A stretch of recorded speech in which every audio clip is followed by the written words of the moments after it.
Hello, I'm Georgina Ratcliffe and I work with Taste Through Time. We are a group that specialises in women throughout history from medieval through to World War II. One of our biggest specialties is actually the women that worked in World War II within the services, from the WVS and talking about rationing, the home front, evacuees, to the Forgotten Army, that is the Land Army. So Land Army originally started in World War I.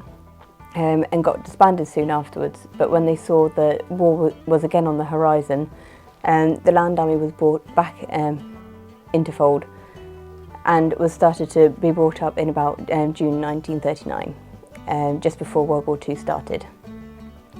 The girls had an incredibly busy time of it, or a difficult time of it really, when a lot of farmers didn't think that they could actually do as much as the men could on the lands, because can they carry 25 kilos bags of potatoes, can they do the long hours, that sort of thing. And of course, with the mindset of the day, it was very much a case of the social aspect of women were there to have children and things, especially the younger generation. They worked so incredibly hard to the point where it was down to them the fact that we didn't need to ration fruit or vegetables because of the amount that they actually worked. By 1943 it was one of the largest services that was around. Obviously it was the non-military version, working for on the land. Lady Denman, who brought up or thought up the Land Army, she was the president. She fought so hard for the girls in Parliament to try and get them holiday, because up until 1943 they didn't have any paid holiday. They'd got a pay rise, and they proved themselves the fact that they could work just as hard as the men. And it actually turned the farmers' mindsets around, and actually we had farmers requesting more land girls to work on the lands.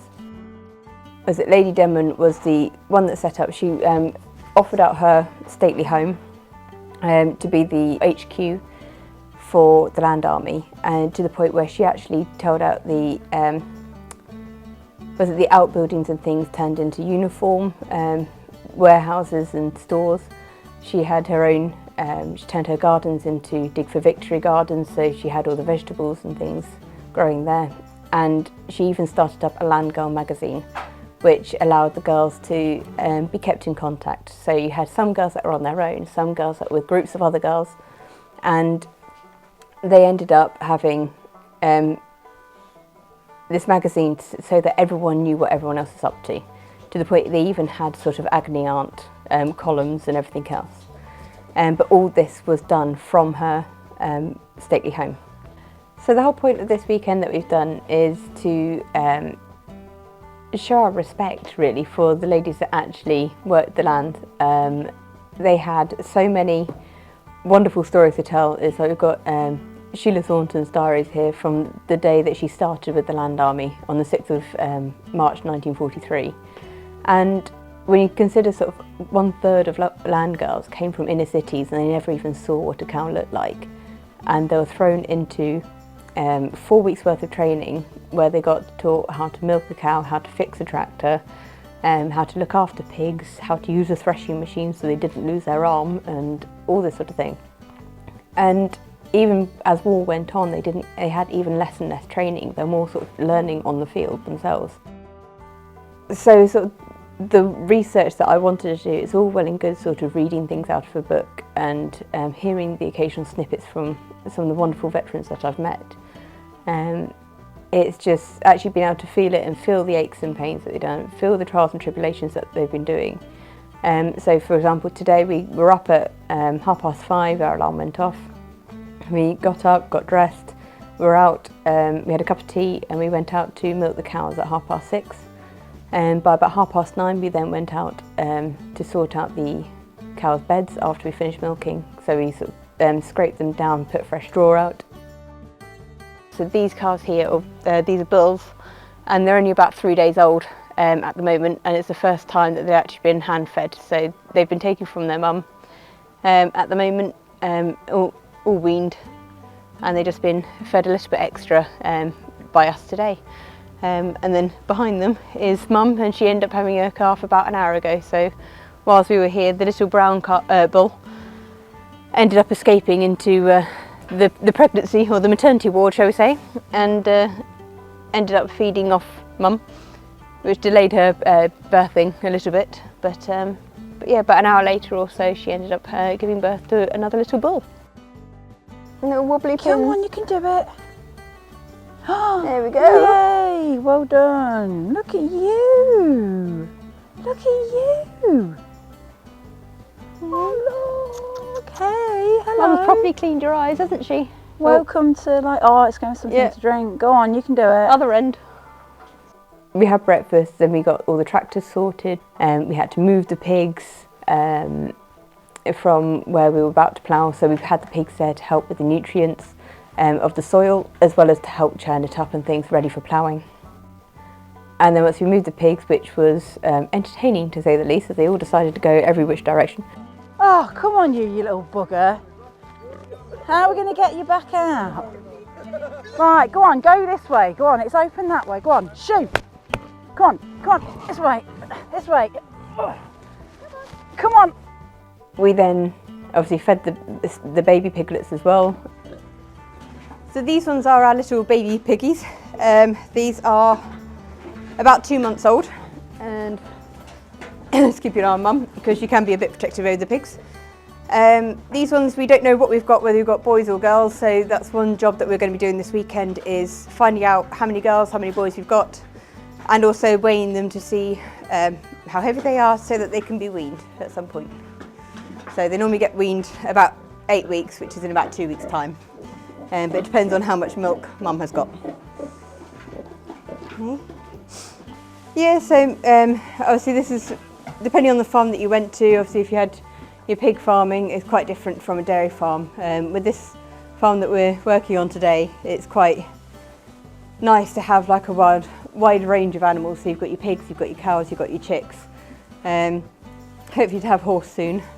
So it's quite nice to actually get that different sort of broad scale of skills. But yeah, with piglets we'll feed them up, so we've got to be about 30 pounds before we can start weaning them. And that's normally because Mum hasn't got enough milk, especially with this brood. She has got a lot of piglets, so we have been feeding her up on sort of basically a porridge and some extra milk and things from the farm as well. And then we finally got the plough out and actually started ploughing. And it was sort of learning the tractor, learning the kinks, the actual difficulties with the tractor as well. It's not just a case of jumping on a tractor, strapping a plough to the back and cracking on with your job. It's your boots get stuck. You've got to sort of wiggle the gear, because it's not great to actually get it into gear. You actually end up, I've got a bruise coming up on the palm of my hand from where we had to literally sort of slam it into reverse or slam it into second and things like this to try and get it through the mud. And again, so it's been very wet over the last couple of weeks. So the ground was very churned up and it blocked the plough, which made it heavy, which then wouldn't let the tractor go. So we kept getting stuck. And it's those sorts of things that you wouldn't have known about if you just read it in a book. You just thought, oh, it's quite easy, just went up and down a field.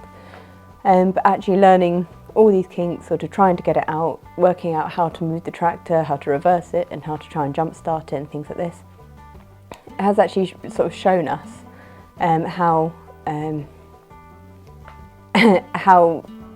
more difficult it was. It wasn't just a case of back-breaking work with picking up potatoes, things like this.